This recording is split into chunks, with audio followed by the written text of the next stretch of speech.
சிரிப்பு இதன் சிறப்பை சீர்தூக்கி பார்ப்பதே நமது பொறுப்பு. மன உளைச்சல், அதாவது ஸ்ட்ரெஸ் அப்படின்னு சொல்கிறோமே, அதுக்கு அடிப்படையான சில காரணங்கள் உண்டு. அதாவது மிகையாக திட்டமிடுதல் அப்படிங்கிறதும் ஒரு முக்கியமான காரணம். நடைமுறை சாத்தியம் என்னங்கிறத மனசில் வச்சுக்கிட்டு எந்த திட்டத்தையும் தீட்டணும், அப்போ தான் அது சரியாக வரும். ரெண்டாவது காரணம் என்ன தெரியுமா? ஒரே நேரத்தில் பல்வேறு செயல்களில் ஈடுபடுறது. தொலைபேசியில் பேசிக்கிட்டே கையில் இருக்கிற கடிதத்தை படிச்சுக்கிட்டே எதிரில் உட்காந்துக்கிட்டு இருக்கிறவருக்கும் அப்பப்போ பதில் சொல்லிக்கிட்டு மனசில் பல்வேறு சிந்தனைகளை அப்படியே ஓட விட்டுக்கிட்டு இருக்கிறது, இதுவும் மன அழுத்தத்தை உண்டாக்குது.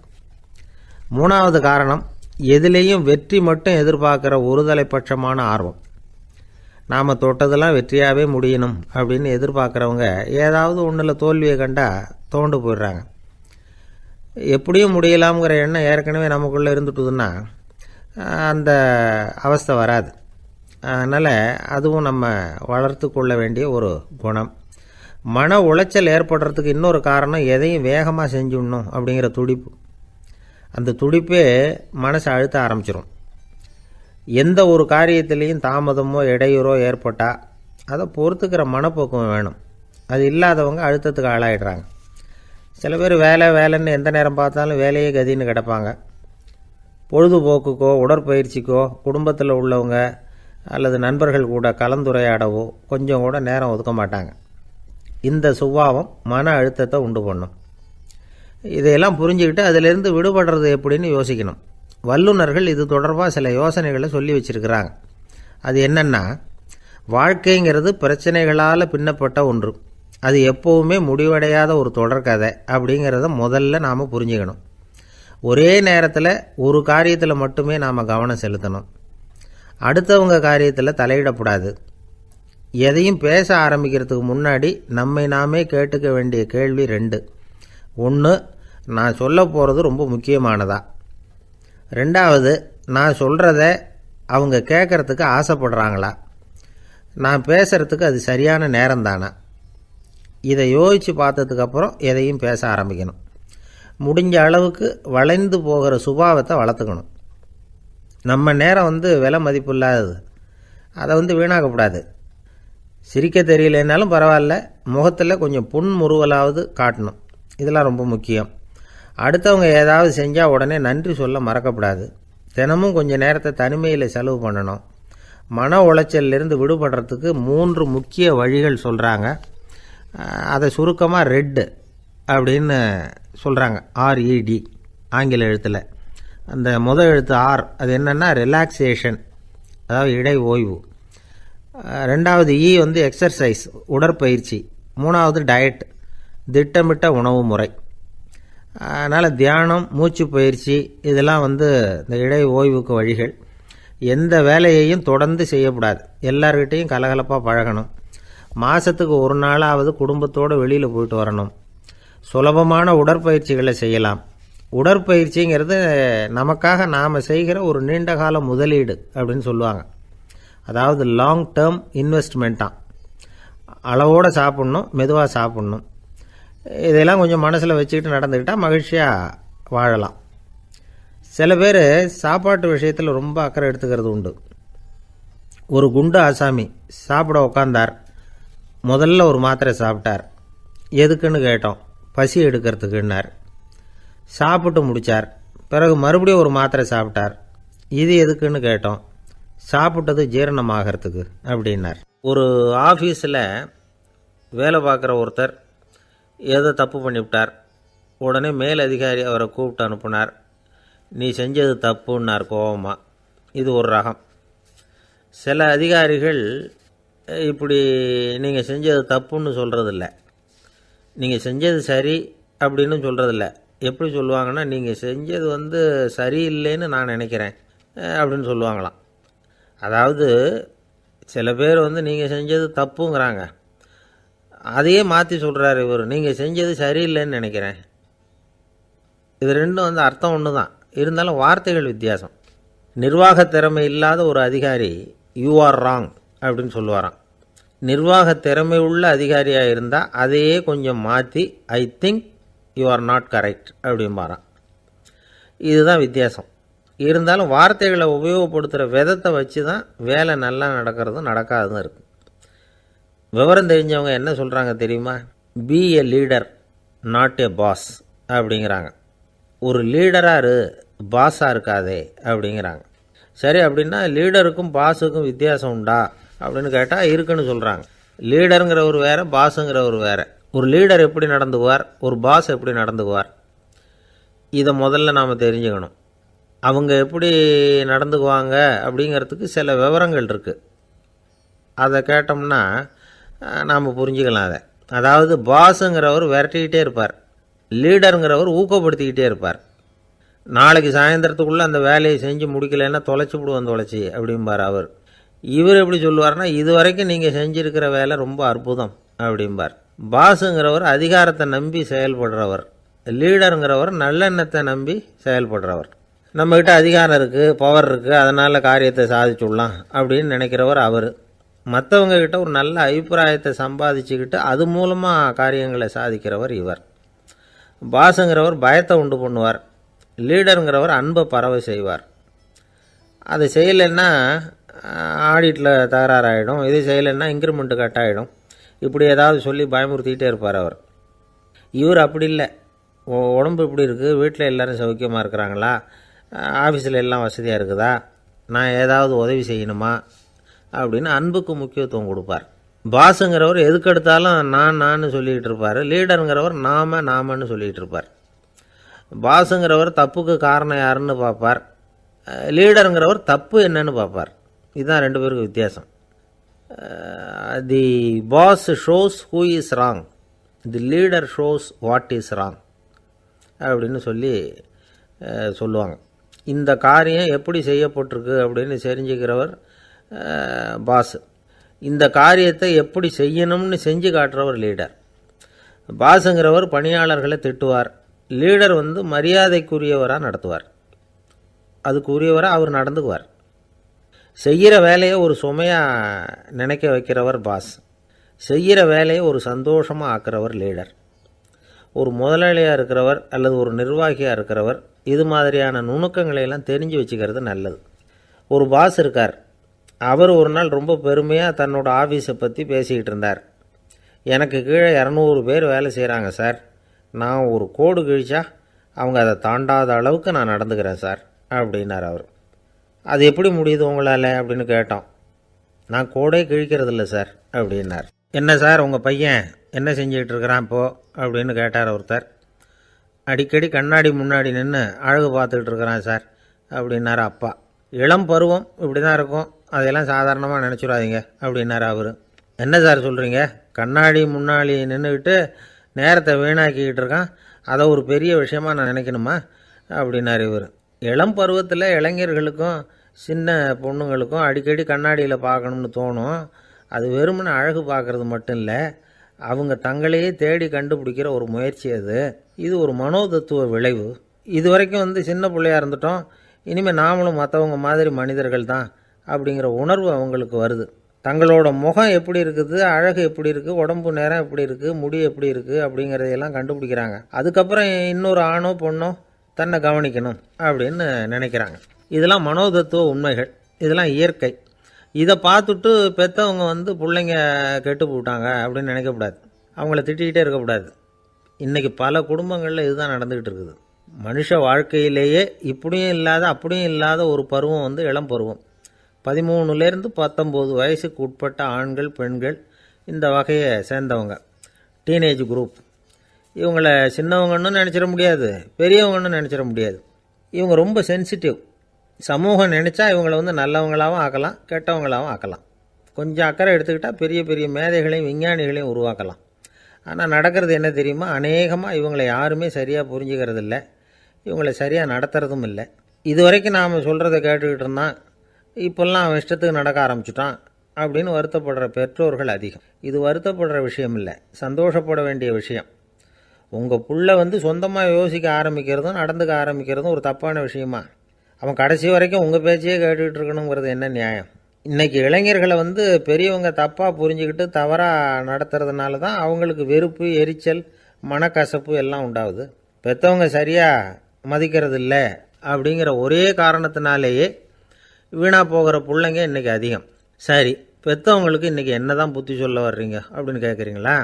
நாம் எதையும் சொல்ல வரல, ஆனால் அது சம்பந்தமான சில நிபுணர்கள் சொல்லியிருக்கிறத உங்கள் காதில் போட்டு வைக்கலாம்.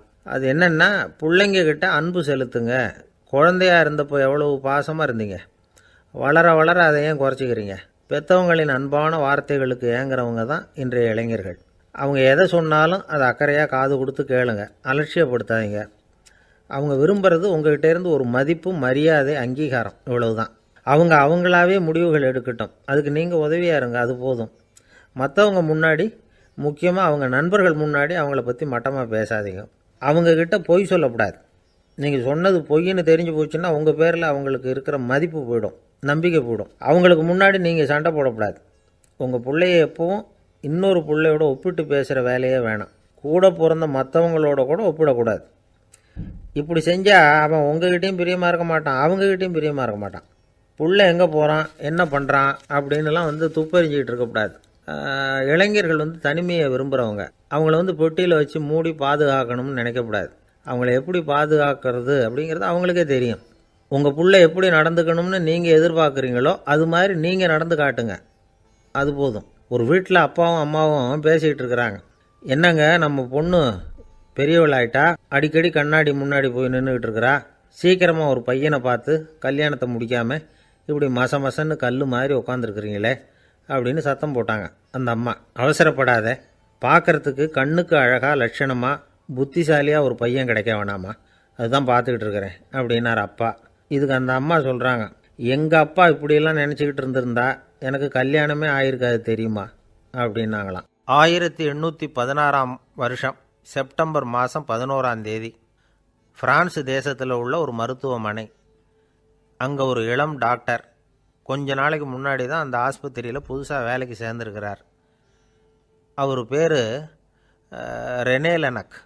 அவர் அன்னைக்கு காலையில் அந்த மருத்துவமனையில் அப்படியே ரவுண்ட்ஸ் வந்துக்கிட்டு இருக்கிறார். வார்டில் ஒரு படுக்கையில் ஒரு இளம்பெண் படுத்திருக்கிறா. அந்த பொண்ணுக்கு இருதய நோயாக இருக்கலாம்ங்கிறது மற்ற டாக்டர்கள் சந்தேகம். அந்த காலத்துல எல்லாம் ஒருத்தருடைய இருதய துடிப்பை தெரிஞ்சுக்கணும்னா நோயாளியின் மார்பில் டாக்டர் காதை வச்சு பார்த்து தான் தெரிஞ்சுக்கிறது வழக்கம். ஆனால் இந்த பெண்ணும் இளம்பெண், அந்த டாக்டரும் புதுசாக சேர்ந்துருக்கிறவர். அதனால் பரிசோதனை பண்ண தயங்கினார். கொஞ்ச நேரம் யோசனை பண்ணார். திடீர்னு ஒரு ஞாபகம் வந்தது அவருக்கு. அதாவது அன்றைக்கி விடியற் காலையில் தோட்டத்தில் அப்படி வாக்கிங் போயிட்டு இருந்தப்போ சின்ன பசங்கள்லாம் ஒரு மரக்கட்டையை வச்சு விளையாடிக்கிட்டு இருந்தாங்களாம். அதை இவர் பார்த்துருக்கிறார். அது என்ன விளையாட்டுனா, ஒரு நீளமான மரப்பலகை, அதில் ஒரு முனையில் ஒரு பையன் தன்னுடைய காதை வச்சுக்கிட்டு இருக்கிறான், மறுமுனையில் இன்னொரு பையன் அந்த மரப்பலகையை ஒரு ஆணியால் கீறிக்கிட்டு இருக்கிறான். ஒரு முனையில் ஆணியால் கீறும் பொழுது மறுமுனையில் காதை வச்சிருக்கிற பையனுக்கு அந்த சத்தம் துல்லியமாக கேட்குது. அந்த டாக்டருக்கு காலையில் பார்த்த இந்த விளையாட்டு ஞாபகத்துக்கு வந்துட்டுது. உடனே என்ன பண்ணார் தெரியுமா? ஒரு நீளமான காகிதத்தை எடுத்தார். அதை அப்படியே உருளை மாதிரி உருட்டினார். ஒரு முனையை அந்த நோயாளியின் மார்பில் இடது பக்கம் வச்சார், இன்னொரு முனையில் தன்னுடைய காதை வச்சார். என்ன ஆச்சரியம்! நோயாளியின் மார்பில் நேரடியாக காதை வச்சு கேட்குறத விட துல்லியமாக கேட்டுது இதய துடிப்பு. இதய துடிப்பு மட்டும் இல்லை, மூச்சு இழுத்து விடுறது, திரவ பொருள்களின் அசைவு, எல்லா சத்தமும் தெளிவாக கேட்குது. கிரேக்க மொழியில் ஸ்டெத்தாஸ் அப்படின்னா மார்பு, ஸ்கோப்பின் அப்படின்னா பார்ப்பதுன்னு அர்த்தம். அதனால் டாக்டர் ரெனே லெனக் தான் கண்டுபிடிச்ச கருவிக்கு ஸ்டெத்தஸ்கோப் அப்படின்னு பேர் வச்சார். அவரே முதல் மாடலையும் செஞ்சார். அளவு ரொம்ப பெருசாக இருந்தது, சுலபமாக எடுத்துகிட்டு போகிறது கஷ்டம், அது அவ்வளோ கஷ்டமாக இருந்தது அது. அதனால் அவரே அதை அப்புறம் 2 பிரிவாக தயார் பண்ணார். இது 2 துண்டையும் டாக்டர் தன்னோட கோட்டு பாக்கெட்டில் வச்சுக்கலாம், தேவைப்படுறப்ப எடுத்து ஒன்றா சேர்த்துக்கலாம். இப்படி தான் அவர் ஆரம்பத்தில் பண்ணார். தன்னுடைய இந்த கண்டுபிடிப்பை பற்றி அவர் ஒரு புத்தகம் எழுதினார். நிறைய விற்றுது, புகழும் பணமும் சேர்ந்தது. பணமும் புகழும் சேர்ந்தது மாதிரியே அவருக்கு ஒரு நோயும் சேர்ந்தது. அது என்ன நோயின்னு கண்டுபிடிக்கிறதுக்கும் அவர் கண்டுபிடிச்ச கருவி தான் உபயோகப்பட்டு தான். அவரே அதை கண்டுபிடிச்சார். அவருக்கு வந்திருந்தது காச நோய். 1826 வருஷம் ஆகஸ்ட் மாதம் 13 உலகத்தின் முதல் ஸ்டெதஸ்கோப்பை கண்டுபிடிச்ச டாக்டர் ரெனே லெனக் காலமானார். அவர் சாகிறதுக்கு முன்னாடி மரத்தால் செஞ்சு வச்சுருந்த ஸ்டெதஸ்கோப்பை தனக்கு வேண்டியப்பட்ட ஒரு டாக்டர்கிட்ட கொடுத்து, என்னுடைய சொத்துக்கள்லேயே ரொம்ப வசந்தது அப்படின்னு சொன்னாராம். அதுக்கப்புறம் 3 வெள்ளைக்காரங்க சேர்ந்து இந்த கருவியில் சில மாற்றங்களை பண்ணாங்க. ஆனால் 1829 லண்டனில் டாக்டர் நிக்கோலஸுங்கிறவர் ஒரு காதால் இதய துடிப்பை கேட்குறத விட டாக்டர் 2 காதாலையும் கேட்குறது தான் சரியாக இருக்கும் அப்படின்னு ஒரு கருத்தை வெளியிட்டார். அதுக்கப்புறம் ரொம்ப காலம் கழித்து 1852 ஜார்ஜ் காமான் அப்படிங்கிறவர் ரப்பர் டியூப்களை உபயோகப்படுத்தி 2 காதாலையும் கேட்குற மாதிரி ஒரு புதிய வடிவத்தை அதுக்கு கொடுத்தார். அதுக்கு பிறகு அது படிப்படியாக எவ்வளவோ மாற்றங்கள் இருந்தாலும் ஆரம்பத்தில் டாக்டர் ரெனே லெனக் உருவாக்கின அடிப்படை மாடலை யாரும் மாற்றி அமைக்கலைங்கிறது தான் முக்கியமான விஷயம். நமக்கு தெரிஞ்ச ஒரு ஆஸ்பத்திரி, அதில் ஒரு நோயாளி, காலை நேரத்தில் நர்ஸு அந்த பக்கமாக போய்கிட்டு இருந்தாங்க. அதை பார்த்துட்டு ஒரு நர்ஸுன்னு கத்துறார். நர்ஸு அவசரமாக ஓடி வந்து என்ன விஷயம்னு கேட்டாங்க. சிஸ்டர், இங்கே பாருங்கள், உங்கள் டாக்டரை என் நெஞ்சில் அவர் காதை வச்சு கேட்டுக்கிட்டு இருக்கிறார் அப்படின்னார் நோயாளி. சிஸ்டர் பதட்டப்படாமல், அதனால் என்ன, இந்த டாக்டர் பழமையான விஷயங்களில் ரொம்ப நம்பிக்கை உள்ளவர், அதனால் ஸ்டெத்தாஸ்கோப்பை உபயோகப்படுத்தாமல் காதை வச்சு கேட்குறார், அது ஒன்றும் தப்பு இல்லை அப்படின்னாங்களாம். ஐயோ, அதுக்காக இல்லை சிஸ்டர், இவர் என் நெஞ்சு மேலே தலையை வச்சது நேற்று ராத்திரி 9 மணி, இப்போ விடிஞ்சு போச்சு, இன்னமும் தலையை எடுக்கவே இல்லை, அதுக்காக தான் சந்தேகப்பட்டு உங்களை கூப்பிட்றேன். யோசிச்சு பார்த்தா பணம்னு சொல்லலாமா? இப்போ கையில் காசு இல்லாதவங்ககிட்ட ஒரு 10 ரூபாயை கொடுத்தா அது அவனுக்கு சந்தோஷத்தை கொடுக்கும். ஏற்கனவே வருமான வரி பிரச்சனையில் சிக்கி இருக்கிறவர்கிட்ட இன்னும் கொஞ்சம் பணம் இந்தாங்கன்னு சொல்லி கொடுத்தோம்னா அது அவருக்கு சங்கடத்தை தான் கொடுக்கும். அதனால் அந்த கேள்விக்கு பணங்கிறது பொருத்தமான பதிலாக இருக்க முடியாது. கேள்வி என்னென்னா, இந்த உலகத்தில் எல்லாருக்கும் மகிழ்ச்சி தரக்கூடிய ஒரு பொருள் எது? சரி, இனிப்புன்னு சொல்லலாமா? ஏன்னா எல்லாருக்கும் இனிக்க தானே செய்யும். அதுலேயும் ஒரு சிக்கல் இருக்குது. சர்க்கரை வியாதிக்காரங்களுக்கு அது என்ன சந்தோஷத்தையாக கொடுக்கும்? ஆக எல்லாருக்கும் வேறுபாடு எதுவும் இல்லாமல் மகிழ்ச்சியை கொடுக்கக்கூடியது வேறு ஏதோ ஒன்று இருக்குது. அது என்னன்னு கண்டுபிடிக்கணும். அதுதான் இன்றைக்கி தகவல். இப்போ அதை கண்டுபிடிக்கணும்னா இந்த கதையை கேட்கணும். அது என்ன கதைன்னா, ஒரு ஊரில் ஒரு ராஜா இருந்தார். அவருக்கும் இதே சந்தேகம் வந்துட்டுது. அதாவது எல்லாருக்கும் இன்பம் தரக்கூடிய பொருள் எது அப்படின்னு. இதுக்கு பதில் தெரிஞ்சுக்கிறதுக்கு ஆசைப்பட்டார். சரி, அதுக்கு என்ன செய்யலாம்னு யோசனை பண்ணார். நாட்டு மக்களுக்கு பகிரங்கமாக ஒரு அறிவிப்பு கொடுத்தார். நம்ம நாட்டு மக்கள் இன்பம் தரக்கூடிய பொருள் எதுன்னு நினைக்கிறாங்களோ அதை கொண்டுக்கிட்டு வந்து அரண்மனையில் உள்ள கண்காட்சி மண்டபத்தில் வைக்கலாம். அப்படி அவங்க வைக்கிற பொருள்களில் எது எல்லாருக்கும் இன்பம் தரக்கூடியதாக இருக்குமோ அதை வச்சவருக்கு 1000 பொற்காசுகள் பரிசு அப்படின்னு அறிவிப்பு கொடுத்துட்டார். ஜனங்கள் இந்த அறிவிப்பை கேட்டாங்க. அதுக்கப்புறம் சும்மா இருப்பாங்களா? 1000 பொற்காசுன்னா சும்மாவா? அவங்க கையில் என்னென்ன கிடைச்சிதோ அதையெல்லாம் கொண்டாந்து அரண்மனை காட்சி மண்டபத்தில் வச்சுட்டாங்க. அதுக்கப்புறமா ராஜா அங்கே வந்தார். ஒவ்வொன்றா பார்த்துக்கிட்டே வந்தார். முதல்ல ஒரு குயில் இருந்தது, இனிமையாக பாடக்கூடிய குயில். இந்த குயிலோட இன்னிசை எல்லாருக்கும் இன்பம் தரக்கூடியது தான். இருந்தாலும் காது கேட்காதவங்களுக்கு இந்த இசை எப்படி இன்பம் தர முடியும்? அதனால் இது சரியில்லைன்னு விட்டார். அடுத்தபடியாக போனார். அங்கே என்ன வச்சுருக்குறாங்கன்னு பார்த்தா ஒரு அழகான மயில் அங்கே தோகை விரித்து ஆடிக்கிட்டு இருக்குது. இந்த மயிலோட ஆட்டம் மனசுக்கு இன்பம் தரக்கூடியது தான். இருந்தாலும் பார்வை இல்லாதவங்க இந்த ஆட்டத்தை பார்த்து ரசிக்க முடியுமா? முடியாது. அதனால் இதுவும் சரியில்லை அப்படின்னு சொல்லிவிட்டார். அதுக்கு அடுத்தபடியாக போனார். பல வகையான இனிப்பு பண்டங்களை வச்சுருந்தாங்க. பார்த்தார், வயசானவங்களுக்கும் நோயாளிகளுக்கும் இது இன்பம் தராது, துன்பம் தான் கொடுக்கும் அப்படின்னார். இப்படி ஒவ்வொன்றா பார்த்துக்கிட்டே போகிறார். அழகான மலர்கள், கனிகள், ஓவியங்கள் எதுவுமே பொருத்தமாக தெரியல. சகல பேருக்கும் இன்பம் தரக்கூடிய வகையில் எதுவும் இல்லை. கடைசியாக வந்தார். அங்கே ஒரு களிமண் பொம்மை இருந்தது. அது என்ன பொம்மை தெரியுமா? பசியால் வாடி இருக்கிற ஒருத்தருக்கு ஒரு அம்மா இனிமையாக பேசிக்கிட்டு சோறு போடுறது மாதிரி அந்த பொம்மையை செஞ்சுருந்தாங்க. அதுக்கு கீழே அன்பு அப்படின்னு எழுதியிருந்துதான். ராஜா பளிச்சுன்னு ஒரு முடிவுக்கு வந்தார். அந்த பொம்மையை செஞ்ச சிற்பியை வரவழைச்சார், பரிசு கொடுத்தார். அன்பு ஒன்று தான் எல்லாருக்கும் இன்பம் அளிக்கக்கூடிய பொருள். காது கேட்காதவங்களும் அதை கேட்க முடியும், பார்வை இல்லாதவங்களும் அதை பார்க்க முடியும், குழந்தைகளும் அதை உணர முடியும் அப்படின்னு அதுக்கு விளக்கம் கொடுத்தார் அந்த மன்னர். இந்த உலகத்தில் எல்லாருக்கும் மகிழ்ச்சி தரக்கூடிய ஒரு பொருள் அன்பு தான். அதை புரிஞ்சுக்கிட்டு தான் சில கணவன்மார்கள் மனைவி பேரில் ரொம்ப அன்பை காட்டிக்கிறது வழக்கம். ஒரு வீட்டு வாசப்படி பக்கமாக மழைக்கு ஒதுங்கினார் ஒருத்தர். மழை தூரிக்கிட்டு இருந்தது, இருட்டு நேரம். அந்த வீட்டில் இருந்தவர், இன்றைக்கி ராத்திரி வேணும்னா இங்கேயே தங்கிட்டு காலையில் போங்க அப்படின்னார். உடனே இவர் சொன்னார், ரொம்ப நன்றிங்க, ஒரு 10 நிமிஷத்தில் இதை வந்துடுறேன் அப்படின்னு சொல்லிவிட்டு எங்கேயோ ஓடினார். 10 நிமிஷம் கழித்து திரும்பி வந்தார். ஆமாம், எங்கே போயிட்டு வந்தீங்கன்னு கேட்டார் வீட்டில் இருந்தவர். நேராக எங்கள் வீட்டுக்கு போய் மனைவி கிட்ட இன்றைக்கி ராத்திரி இங்கேயே தங்கிக்கிறேன்னு சொல்லிவிட்டு வந்துட்டேன் அப்படின்னார் அவர். அன்பில் இது ஒரு ரகம். ஆசைப்படுறதில் தப்பு இல்லை, ஆனால் அந்த ஆசை தேவைக்கு தகுந்த மாதிரி இருக்கணும்.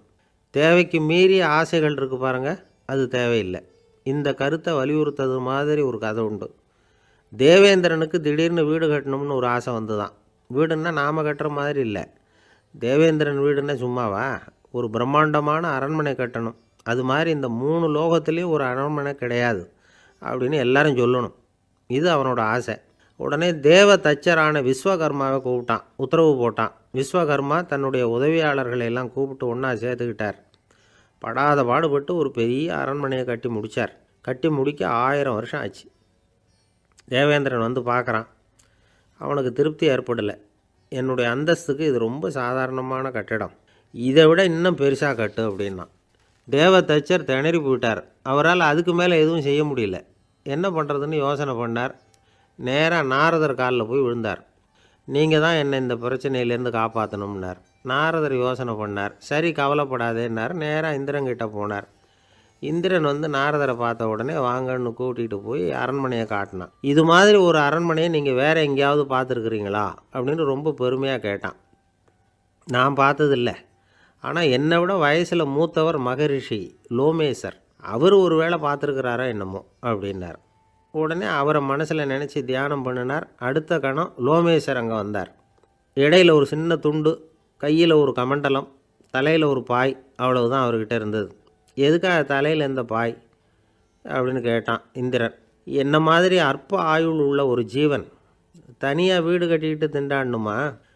இந்த பாய் தான் ஒரு வீடு மாதிரி எனக்கு நிழல் கொடுக்குது அப்படின்னார் அவர். என்னது, உங்களுக்கு வந்து அவ்வளவு கொஞ்சமான ஆயுளா அப்படின்னு ஆச்சரியத்தோடு கேட்டான் இந்திரன். ஆமாம், இதை பாரு, என்னுடைய மார்பில் ஒரு பொற்காசு அளவுக்கு ரோமம் உதிர்ந்துட்டுது. எப்போ என் உடம்புல உள்ள எல்லா ரோமமும் உதிர்ந்துருமோ அப்போ என்னுடைய ஆயுள் முடியும் அப்படின்னார். எப்போ அந்த ரோமங்கள் பூரா உதிரும்னு கேட்டான் இவன். ஒரு பிரம்மா மறைஞ்சதும் ஒரு ரோமம் உதிரும். என் உடம்புல உள்ள ரோமங்களின் எண்ணிக்கை எவ்வளவோ அவ்வளவு பிரம்மாக்கள் தோன்றி அவங்க ஆயுள் முடியும் பொழுது என் உடம்புல உள்ள ரோமங்கள் பூரா உதிரும் அப்படின்னார். அப்படின்னா ஒரு பிரம்மாவோட ஆயுள் எவ்வளவு காலம்னு கேட்டான். ஒரு பிரம்மாவுக்கு 100 தேவ வருஷம். ஒவ்வொரு தேவ வருஷத்துக்கும் 365 தேவ நாள். ஒவ்வொரு தேவ நாள்லேயும் ஒன்றை மாதிரி 14 இந்திரர்கள் தோன்றி மறைகிறாங்க அப்படின்னு மகரிஷி லோமேசர் சொல்கிறார். இதை கேட்டதும் இந்திரன் ஆடி போயிட்டான்.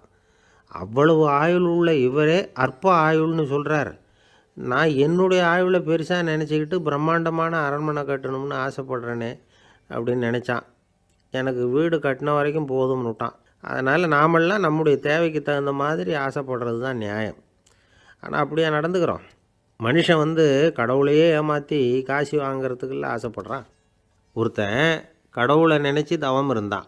கடவுள் நேரில் வந்தார். தேவலோகத்தில் ரூபாய்க்கெல்லாம் என்ன மதிப்புன்னு கேட்டான். அங்கெல்லாம் ரூபாய்ங்கிறது உங்கள் பணத்தில் 1 கோடி ரூபாய்க்கு சமம். அதாவது தேவலோகத்தில் 1 ரூபான்னா இங்கே 1 கோடி ரூபா. அது மாதிரி எங்களுக்கு ஒரு நாளுங்கிறது உங்கள் கணக்கில் 1 கோடி வருஷத்துக்கு சமம் அப்படின்னார் கடவுள். அப்படின்னா எனக்கு நீங்கள் அதிகமாக எதுவும் தர வேணாம், உங்கள் கணக்குப்படி ஒரே 1 ரூபா கொடுங்க, அது போதும்னா இவன் ரொம்ப சாமர்த்தியமாக. கடவுள் யோசனை பண்ணார். அது ஒன்றும் கஷ்டம் இல்லை, 1 ரூபா தானே கேட்குற, கொடுத்துட்றேன். ஆனால் இப்போ வரும்பொழுது நான் எடுத்துகிட்டு வரல, எங்கள் கணக்குப்படியே 1 நாள் பொறுத்துக்க பணத்தோடு வந்துடுறேன் அப்படின்னு சொல்லிவிட்டு பறந்து போயிட்டார். ஒரு நாள் ஒரு தகப்பனார் தன்னுடைய பிள்ளையை அழைச்சிக்கிட்டு வந்தார். சார், இவன் சரியாக படிக்க மாட்டேங்கிறான், பெரியவங்களை மதிக்க மாட்டேங்கிறான், நீங்கள் கொஞ்ச நாள் இவனுக்கு குருவாக இருந்து நல்ல விஷயங்களை சொல்லி கொடுத்தா தேவையில்லைன்னார். பெரியவங்களையும் மதிக்காதவன் எப்படி என்ன மதிக்க போகிறான் அப்படிங்கிறது நமக்கு யோசனை வரும் இல்லையா? வேணாங்க, என்னை விட்டுருங்க அப்படின்னோம். அவர் விட மாட்டேன்னு விட்டார். இல்லைன்னா அவரே சிஷ்யன் ஆகிடுவார் போல இருந்தது. சரி, வேறு வழி இல்லாமல் அந்த பையனையே என்னுடைய சீடை நான் ஏற்றுக்கிட்டு உபதேசமெல்லாம் பண்ண ஆரம்பித்தோம். அதாவது குரு பக்தின்னா அது எப்படி இருக்கணுங்கிறத பற்றி சொல்லி கொடுத்தோம் அவனுக்கு. சதமகர் அப்படின்னு ஒரு குரு இருந்தார். அவருக்கு ஒரு சீடர். அவன் பேர் துளசி சைதன்யன், நைஷ்டிக பிரம்மச்சாரி. தன்னுடைய குருவுக்கு எந்த நேரத்தில் எது தேவைங்கிறத புரிஞ்சுக்கிட்டு சேவை செய்கிறவன். ஆனால் இவனை பற்றி மற்ற சீடர்களுக்கு பொறாமை வந்துட்டுது. இவன் மட்டும் இப்படி இருக்கானேன்னு உடனே குருக்கிட்ட போய் கோல் மூட்டினாங்க. அவன் சரியில்லை, அவன் நடந்துக்கிறது சரியில்லை, அப்படி இப்படின்னு எதையாவது சொல்லி. இருந்தாலும் இதையெல்லாம் அந்த குரு நம்பலை. அவருக்கு தெரியும் யார் யார் எப்படின்னு. துளசி சைதன்யன் பெருமையை மற்ற சீடர்களுக்கு உணர்த்தணும் அப்படின்னு நினச்சார். அதுக்கு ஒரு வழி பண்ணார். ஒரு நாள் சீடர்களை எல்லாம் கூப்பிட்டுக்கிட்டு ஒரு காட்டு வழியாக போய்கிட்டு இருந்தார். அங்கே ஒரு பெரிய மலை அருவி கொட்டிக்கிட்டு இருந்தது. குரு சீடர்கள் பக்கம் திரும்பினார். இந்த மலையின் மேலே இருந்து அந்த படுபாதாளத்தில் குதிக்கிறதுக்கு உங்களில் யார் தயார் அப்படின்னு கேட்டார். ஒரு சீடனும் ஆய திறக்கலை, ஒதுங்கி நின்றுக்கிட்டாங்க. பின்னாடி மூட்டை முடிச்சோடு வந்துக்கிட்டு இருந்தான் துளசி சைதன்யன். அவனை பார்த்தார். தப்பாருப்பா, நீ மேலே இருந்து அந்த அருவியில் குதி அப்படின்னார். அப்படியே செய்கிறேன் சுவாமின்னா ஓடி போய் பொத்துன்னு குதிச்சுட்டான். அடுத்த கணமே குருநாதர் தன்னுடைய யோக சக்தியால் பறந்து போய் அவன் கீழே விழுந்துடாமல் தாங்கி பிடிச்சி கொண்டுகிட்டு வந்துட்டார். மற்ற சீடர்களுக்கெல்லாம் ஒரு மாதிரி ஆயிட்டுது. அடுத்தபடியாக என்ன பண்ணலாம்னு யோசித்தாங்க இவனை மாட்டி விடுறதுக்கு. ஒரு நாள் வெத்தலை அடிக்கிற ஒரு சின்ன உரலையும் உலக்கையையும் எடுத்து ஒளிய வச்சுட்டாங்க. சதமகர் சன்னியாசி இல்லை, அவர் வெத்தலை போடுவார். பல்லு சரியில்லை, அதனால் இடித்து தான் வெத்தலையை போடணும். திடீர்னு வெத்தலை பாக்கு கேட்டார். வழக்கமாக உரலில் இடித்து தர்றது தான் துளசியின் பழக்கம். உரலை தேடினா கிடைக்கல, என்ன பண்ணுறது? குரு கேட்டுவிட்டாரே, குரு சேவை தானே முக்கியம். என்ன பண்ணால் வெத்தலை பாக்க தன்னுடைய வாயில் போட்டு முன்னும் அதை எடுத்து அவர்கிட்ட கொடுத்துட்டான். குரு எதையோ படிச்சுக்கிட்டே அதை வாங்கி வாயில் போட்டுக்கிட்டார். துளசி இன்றைக்கி தாம்பூலம் நல்லா இடிக்கப்பட்டிருக்கு, ருசியாக வேறு இருக்குது, அதை இடித்த பாத்திரத்தை என் கண்ணால் பார்க்கணும்னு ஆசையாக இருக்குன்னு விட்டார். அதை மட்டும் அனுப்பி போய் நீ வர வேண்டான்னு வேற சொல்லிவிட்டார். இதை கேட்டதும் துளசி தவிச்சு போயிட்டான். இவன் போகாமல் எப்படி வாயை மட்டும் அனுப்பி வைக்க முடியும்? இவன் தவிக்கிறத பார்த்ததும் மற்ற சீடர்களுக்கெல்லாம் மனசுக்குள்ளே ரொம்ப சந்தோஷம். துளசி கொஞ்சமும் யோசிக்கலை. வாழை எடுத்தான், தன்னுடைய தலையவே அப்படியே அறுத்து வெட்டி எடுத்தான். இன்னொரு சீடங்கிட்ட கொடுத்துட்டான், எடுத்துகிட்டு போன்னு சொல்லி. கொண்டுட்டு போய் குரு முன்னாடி வைக்கிறாங்க. அந்த தலையில் வாய் திறந்துருக்கு, வெத்தலை போட்டு முன்னு இருந்தது, தெரிஞ்சு போச்சு, சிவப்பாக இருந்தது. அவனுடைய குரு பக்தியை இப்போ எல்லாரும் ஒத்துக்கிட்டாங்க. அதுக்கப்புறம் குரு சதமகர் தன்னுடைய அற்புத திறமையினால் அந்த தலையை மறுபடியும் ஒட்ட வச்சுட்டார். துளசிக்கு உயிர் வந்துட்டுது. இப்படி ஒரு பெரிய கதை உண்டு. அதாவது துளசி சைதன்யன் அவனுடைய குரு பக்தி எப்படி அப்படின்னு கேட்டோம். ரொம்ப அபாரம் அப்படின்னு அந்த பையன் அடக்கமாக, சும்மா விளையாட்டுக்காக தான் அப்படி அவங்ககிட்ட கேட்டோம். ஏன்பா உன்னுடைய குரு பக்தியை என்கிட்ட காட்டுறதுக்கு உன்னோட கழுத்தை நீயே அறுக்கணும்னு நான் சொன்னால் அதை நீ செய்வியா அப்படின்னு கேட்டோம். என்னுடைய கழுத்தை நானே அறுக்க வேண்டிய அவசியம் இல்லை சார் அப்படின்னா அவன். ஏண்டான்னு, அதே காரியத்தை தான் இனிமேல் நீங்கள் தினமும் செய்ய போகிறீங்களே சார் அப்படிங்கிறான். ஒருத்தர் ரொம்பவும் மகிழ்ச்சியாக வந்துக்கிட்டு இருந்தார். என்ன விஷயம்னு விசாரித்தேன். நான் தோற்று போயிட்டேன், அதுதான் மனசுக்கு மகிழ்ச்சியாக இருக்குது அப்படின்னார். எனக்கு இது ரொம்ப ஆச்சரியமாக போச்சு. இந்த உலகத்தில் தோற்று போகிறவங்க யாரும் மகிழ்ச்சியாக இருக்கிறதில்ல. அப்படி இருக்கிறப்ப இவர் இப்படி சொல்கிறாரே, எங்கே தோற்று போனீங்கன்னு கேட்டேன். அதுக்கப்புறம் தான் அவர் விவரமாக சொன்னார். என்னோட 5 வயசு குழந்தையோடு நான் விளையாடிக்கிட்டு இருந்தேன். அந்த விளையாட்டில் என் குழந்தை ஜெயிச்சு விட்டுது, நான் தோற்று போயிட்டேன் அப்படின்னார் ரொம்ப உற்சாகமாக. நான் யோசித்து பார்த்தேன். அதாவது நாம் சின்ன குழந்தையாக இருக்கிறப்போ எந்த விளையாட்டில் கலந்துக்கிட்டாலும் அதில் நாம் தான் ஜெயிக்கணும்னு ஒரு வெறி நமக்குள்ளே இருக்கும். நம்மளை எதிர்த்து விளையாடுறவர் நல்லவரா கெட்டவரா, பெரியவரா சின்னவரா அப்படிங்கிறதெல்லாம் முக்கியம் கிடையாது. அவர் தோற்று போகணும், நாம் ஜெயிக்கணும், அதுதான் முக்கியம். எதிரியை சந்தோஷப்படுத்த விளையாடுகிற கலை அப்போ நமக்கு தெரியறதில்ல. வாழ்க்கையில் ஒரு பக்குவம் வந்ததுக்கு அப்புறம் வெற்றி பெறணுங்கிற மன அழுத்தம் போயிடுது. போட்டியில் ஜெயிக்கணுங்கிறத விட குழந்தையை சந்தோஷப்படுத்தணுங்கிறது முக்கியமாக போச்சு. ஜெயிக்கணுங்கிற வெறி ஓடி போட்டுது. ஒரு குழந்தையாக இருந்தப்போ நம்ம வளர்ச்சிக்கு உதவிய வெறி பெரியவனானதுக்கு பிறகு நமக்கு எதிரியாக மாறுது. அதை சரியான சமயத்தில் நாம் புரிஞ்சுக்கிட்டோம்னா போதும், நாம் பொழைச்சிக்கலாம். ஒவ்வொரு மனுஷனுமே வாழ்க்கையோட அடுத்த கட்ட வளர்ச்சியில் அடி எடுத்து வைக்கிற நேரத்தில் தன்கிட்ட இருந்து ஏதோ ஒரு குணத்தை அல்லது தன் குணம் இருந்த ஏதோ ஒரு உறவை நாம் இழக்கத்தான் வேண்டியிருக்குது. ஒரு கட்டம் வரைக்கும் உதவியாக இருந்த குணம் அடுத்த கட்டத்துக்கு தடையாக கூட மாறிடலாம். இந்த பரிமாண மாற்றத்துக்கு உள்ளாகிற ஒவ்வொருத்தரும் பிரத்யட்சமாக இதை உணர்றாங்க. ஆனால் பல பேர் எப்படின்னா பழசை திறந்துவிட்டு புதிய கொள்கைகளை உருவாக்கிக்கிறதுக்கு இஷ்டம் இல்லாமல் இருந்துடுறாங்க, அல்லது அப்படி செய்ய முடியாமல் தவிக்கிறாங்க. இதையெல்லாம் மீறி அந்த பழசை திறந்துட்டா அதை இழந்ததால் உண்டாகிற மன அழுத்தம் சில காலத்துக்கு வருத்திக்கிட்டு தான் இருக்கும், வேறு வழி இல்லை. ஆரோக்கியமான ஒரு முன்னேற்றத்துக்காக அந்த மன அழுத்தத்தை தாங்கிக்கத்தான் வேணும் அப்படிங்கிறாரு அந்த உலக புகழ்பெற்ற மேதை ஒருத்தர், இந்த ஸ்காட் பெக் அப்படிங்கிறவர். பிறந்த நாள் முதல் இதுதான் சரி அப்படின்னு கற்பிக்கப்பட்டு வந்த ஒவ்வொரு தத்துவத்தையும் தங்களுடைய வளர்ச்சிக்கு தகுந்த மாதிரி மாற்றி அர்த்தப்படுத்தி கொள்ள முடியாமல் வாழ்க்கை சூழலில் அப்படியே அரைப்பட்டு தூளாகிறவர்கள் தான் ரொம்ப தவிக்கிறாங்களாம். இதுதான் அவருடைய கருத்து. பெரும்பாலும் மனிதர்களுடைய நடுத்தர வயசில், அதாவது 30 தாண்டுகிற சமயத்தில் தான் இந்த தவிப்பு உண்டாகுதான். இதை தான் மேற்கத்திய நாடுகளில் அடிக்கடி மிட் லைஃப் கிரைசிஸ் அப்படின்னு சொல்கிறாங்க.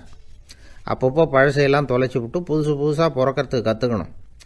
ஒவ்வொரு நிமிஷத்தையும் அந்த நிமிஷத்துக்கு ஏற்ற சித்தாந்தம் கொண்டவர்களாக சந்திப்போம் அப்படிங்கிறார் அந்த உளவியல் நிபுணர்.